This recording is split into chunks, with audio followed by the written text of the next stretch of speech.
El Ejecutivo del Gobierno de la Ciudad ha presentado un proyecto de reforma del Estatuto Docente. A 11 años de la eliminación de las juntas de clasificación docente, tras varios años de reformas parciales, el Ejecutivo se dispone a una reforma integral que tiene graves efectos sobre los derechos de los trabajadores de la educación y sobre la educación pública. El horizonte de una reforma educativa a la medida de los organismos internacionales y el empresariado, la necesidad de organizarnos y de luchar. Ciclo: La educación en disputa. Un podcast de ADEMIS, Sindicato Docente. La educación en disputa. La educación en riesgo. El avance sobre el estatuto. ¿Qué es el estatuto docente? El estatuto es una ley que regula los derechos y obligaciones de todos los docentes. A diferencia de los convenios colectivos de trabajo, el estatuto no es producto de una negociación entre empleadores y empleados, sino que es fijado por ley y solo puede ser modificado por otra ley. Todos los sectores de poder han querido avanzar sobre los derechos de los trabajadores de la educación y han presentado el estatuto docente como un privilegio que los docentes defendemos corporativamente. También señalan que, dado el deterioro general de las condiciones de vida y trabajo de la clase trabajadora, deberíamos aceptar la igualación para abajo. Por el contrario, el estatuto docente es uno de los reaseguros fundamentales con que todavía cuenta la educación pública para existir como espacio común de construcción de comunidad en la que sea posible el desarrollo del pensamiento crítico. No es un privilegio corporativo, es un derecho colectivo a la educación. Hagamos un poco de historia para entender qué es lo que está en juego. En el origen, la designación a dedo. Desde el origen del sistema educativo a fines del siglo XIX, la designación de docentes fue una potestad del poder político. Esto implicaba que ante un cambio de gobierno o de orientación política, se multiplicaran las cesantías, despidos, así como la imposición de condiciones, como por ejemplo, la afiliación o no afiliación partidaria para ingresar al sistema. La sanción del estatuto y los ataques dictatoriales. La lucha de los docentes para poner fin a estas arbitrariedades se profundizó desde mediados de la década de 1950. En 1956, un grupo de docentes, entre ellos el profesor Próspero Alemandri, redactó un borrador de estatuto docente. Como explica Adriana Puigros, pedagoga, escritora y política argentina, este proyecto propuso que el ingreso y ascenso a la carrera docente no dependiera de acuerdos políticos con el gobierno de turno, sino de concursos públicos, en base a orden de méritos, organizados y controlados por juntas de clasificación con representantes elegidos por la docencia y otros por el gobierno. El proyecto contemplaba además el derecho a la jubilación, a la estabilidad laboral y una cláusula que establecía el aumento salarial anual. Entre marzo y abril de 1957, una huelga docente de 37 días conmovió a la provincia de Santa Fe. Se conformó la Comisión Pro Mejoras Económicas del Magisterio, integrada por sindicatos, partidos políticos, cooperadoras escolares y asociaciones culturales que apoyaban el reclamo docente ante la Presidencia Nacional. La huelga logró el apoyo incondicional del 99% de las docentes y de los estudiantes que no asistieron a clases y terminó con un enorme triunfo.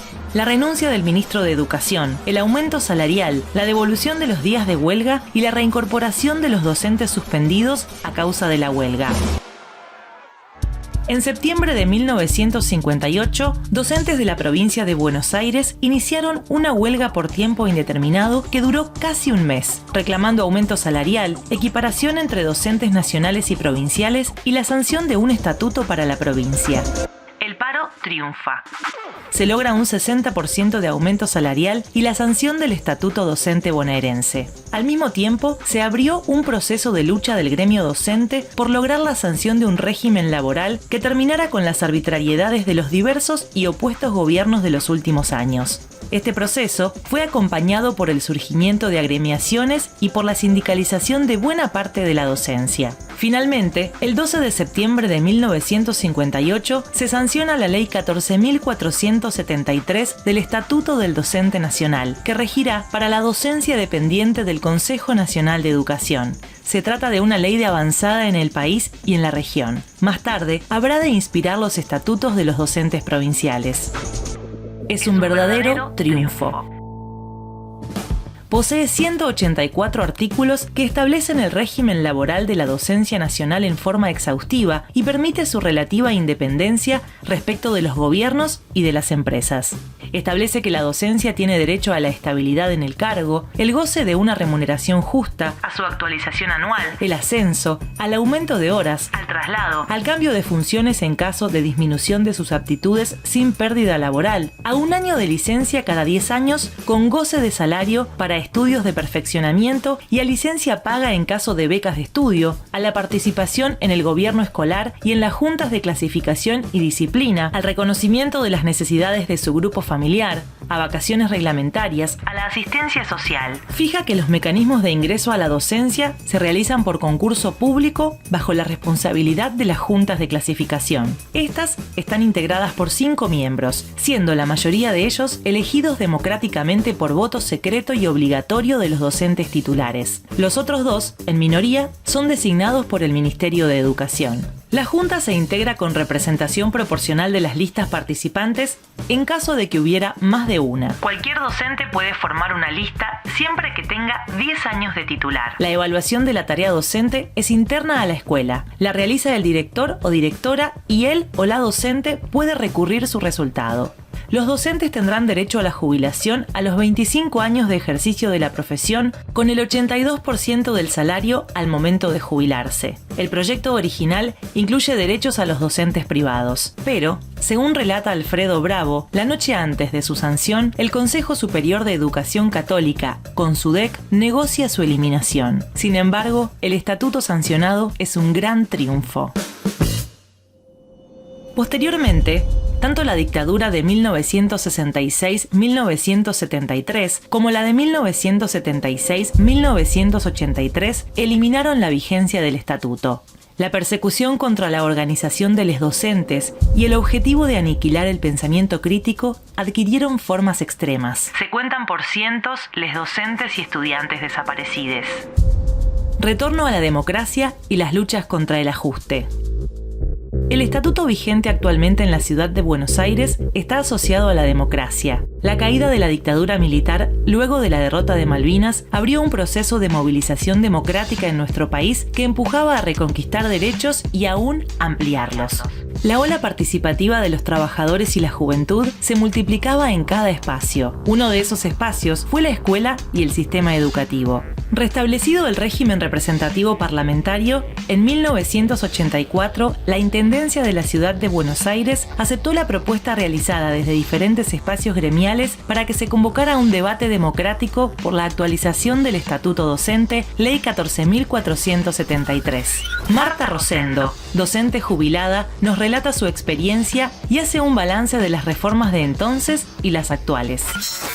En 1984, con la llegada de la democracia, baja a las escuelas de la entonces Municipalidad de la Ciudad de Buenos Aires el anteproyecto del Estatuto del Docente Municipal, que daría un marco legal a los trabajadores del sector. Tenía como antecedente el Estatuto del Docente Nacional, sancionado en 1958 y que la dictadura había suspendido en 1977. Cabe preguntarse el porqué de esta medida. Muy simple. Esa norma legislaba el ingreso, la permanencia y los ascensos en el sistema educativo y también establecía que la mayoría de los miembros de las juntas de clasificación eran elegidos por voto secreto y obligatorio de los docentes. Videla necesitaba que la escuela reprodujera el discurso hegemónico y no se le podía escapar el control de quién iba a trabajar al frente del mismo. El anteproyecto en cuestión había sido redactado por miembros de la Secretaría de Educación y por representantes de los gremios docentes.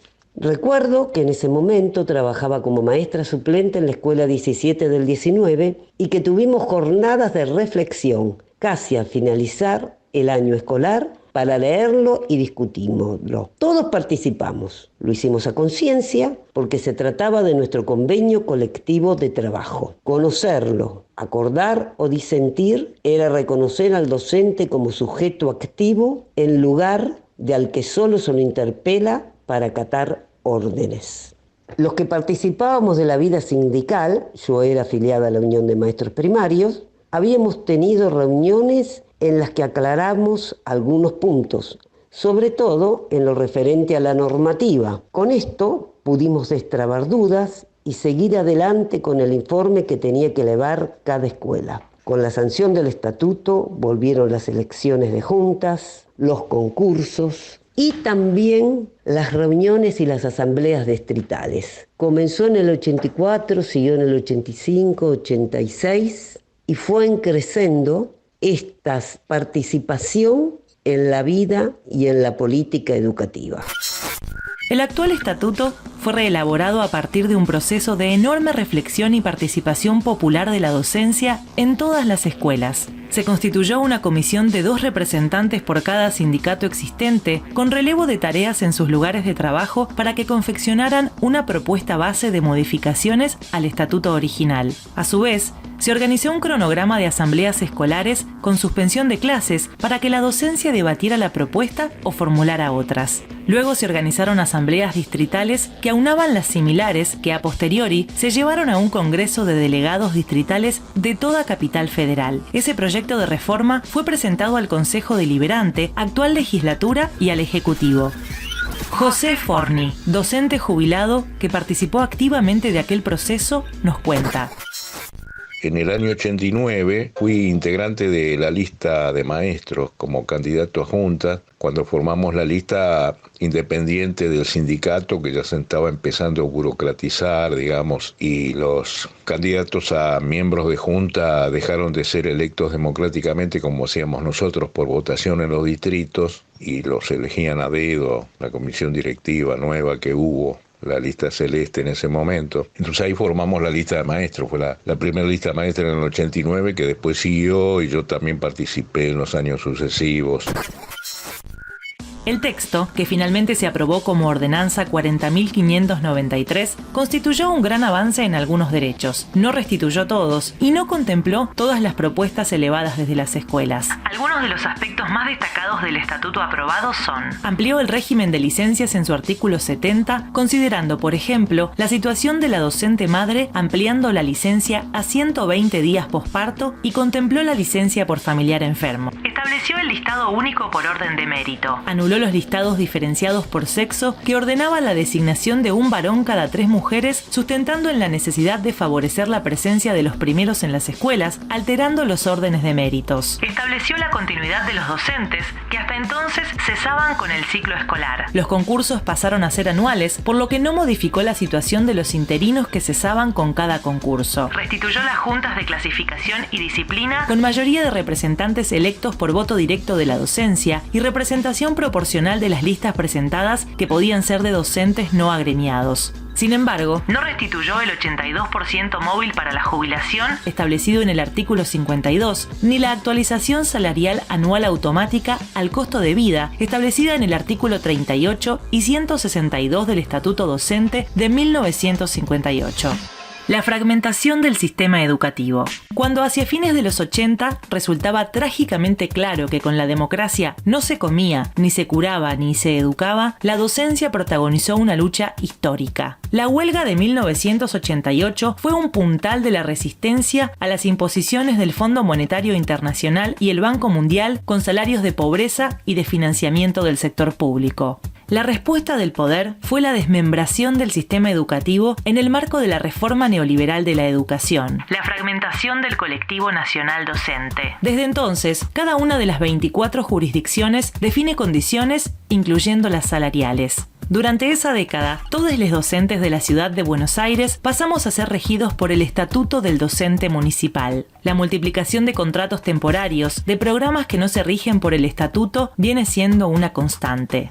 La eliminación de los órganos democráticos, las juntas de clasificación. En 2011, una ley de la legislatura, en medio de una movilización muy masiva de repudio, anuló las juntas de clasificación docente. Las juntas eran órganos democráticamente elegidos por la totalidad de la docencia, afiliada o no. Compuestas por una mayoría de representantes docentes y una minoría seleccionada por el Poder Ejecutivo de la ciudad, las juntas organizaban los concursos y la clasificación docente. Más de una década de la nefasta COREAP, Comisión de Registro y Evaluación de Antecedentes Profesionales, la ausencia de concursos de ingreso en varias modalidades, la falta de transparencia demuestran la vocación antidemocrática del gobierno. ¿Cuál es la importancia de defender el actual régimen de concursos y ascensos del Estatuto Docente? Consultamos a Laura Marrone, docente jubilada de primaria y superior, ex secretaria de Asuntos Pedagógicos de ADEMIS y ex legisladora de la ciudad por Izquierda Socialista en el Frente de Izquierda y los Trabajadores Unidad. La existencia de concursos públicos con listados confeccionados por juntas de clasificación, electas por la docencia, por voto directo, tal como la establecía la ordenanza 405093 en su texto original, tiene un doble beneficio. Una, para el propio docente, porque es un reaseguro de que no habría digitación política, que no se discriminaría por afinidades con el gobierno de turno, ni habría mecanismos de clientelismo para la asignación de cargos. Y el otro elemento es que garantiza el concurso público, o abre, mejor dicho, la posibilidad de construcción del conocimiento público, porque en un espacio como el escolar podría permitir la diversidad de pensamiento y no estar la docencia sujeta al control político del gobierno de turno. Que los listados se confeccionen por cursos, títulos y antigüedad tiene una ventaja, que es la objetividad, impedir que haya una valoración tendenciosa por parte de alguna autoridad de turno.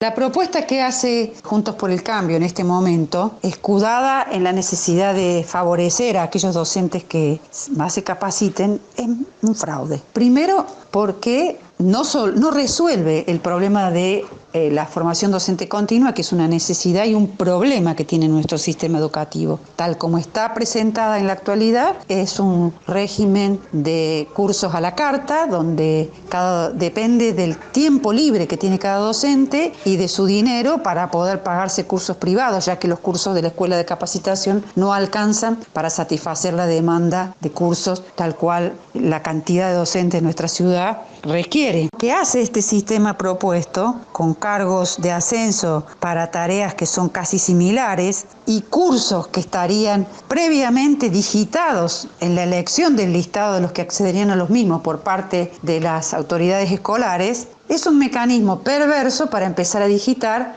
quiénes son los docentes que serían favorecidos con mayor salario a través de este invento de cargos diferenciados.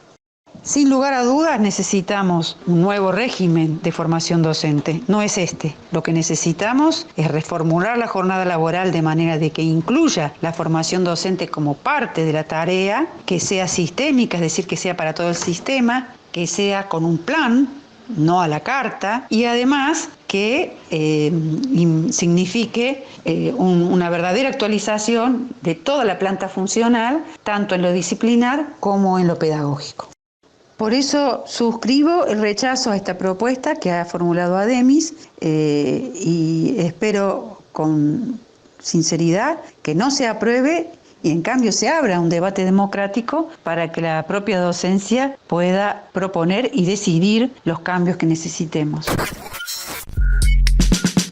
La propuesta de reforma del estatuto que ha presentado el gobierno de Juntos por el Cambio en la legislatura porteña constituye una profunda reforma laboral que busca, entre otras cosas, quebrar la unidad del gremio por la base e instalar la competencia entre compañeros docentes, instaurando lógicas empresariales de designaciones a dedo y salarios por productividad. Se promueve un sistema de control gerencial de la educación pública a través de una diferenciación salarial de algunos docentes mediante la creación de nuevos cargos de ascenso que se obtendrían por mayor valoración de la capacitación por cursos y con tareas casi similares a sus pares. En realidad, se estaría otorgando poder a cada dirección de escuela y supervisión escolar en línea directa desde el Ministerio de Educación para digitar a los docentes ascendidos. Cada director o directora de escuela tendrá la facultad de premiar o castigar en un encubierto régimen de salario por productividad, esta vez por cursos.